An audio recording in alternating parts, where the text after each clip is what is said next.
ಕನ್ನಡದಲ್ಲೇ ಹೇಳ್ಕೊಡುವಂತ ಇನ್ಸ್ಟಿಟ್ಯೂಟ್ ನಮ್ದು. ಮಂಡೇ ಟು ಫ್ರೈಡೆ ಇರುತ್ತೆ, ಸ್ಯಾಟರ್ಡೆ ಸಂಡೇ ಲೀವ್ ಇರುತ್ತೆ. ಈವೆಂಟ್ಸ್ ಏನಾದ್ರು ಇದ್ರೆ ನೀವು ಮಾಡ್ಬೋದು. ಯಾಕೆ ಸ್ಯಾಟರ್ಡೆ ಸಂಡೇ ನಾವು ಲೀವ್ ಕೊಟ್ಟಿದೀವಿ ಅಂತ ಅಂದ್ರೆ ಅದಕ್ಕೂ ರೀಸನ್ ಇದೆ. ಆಲ್ಮೋಸ್ಟ್ ಆಲ್ ಈವೆಂಟ್ಸ್ ಗಳಾಗೋದೇ ವೀಕೆಂಡ್ ಅಲ್ಲಿ, ಸ್ಯಾಟರ್ಡೆ ಸಂಡೇ.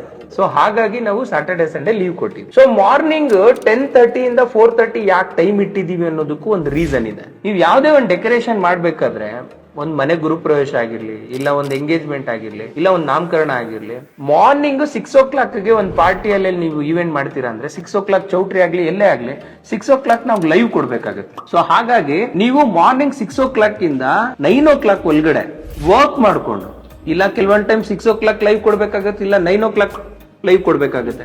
ಆ ಡ್ಯೂರೇಷನ್ ಏನಿದೆ ಅದನ್ನ ನೀವು ವರ್ಕ್ ಮಾಡ್ಬಿಟ್ಟು 10:30 ನೀವು ಕ್ಲಾಸ್ ಅಟೆಂಡ್ ಮಾಡ್ಬೋದು ಅನ್ನೋದು ಒಂದು ರೀಸನ್. Morning time.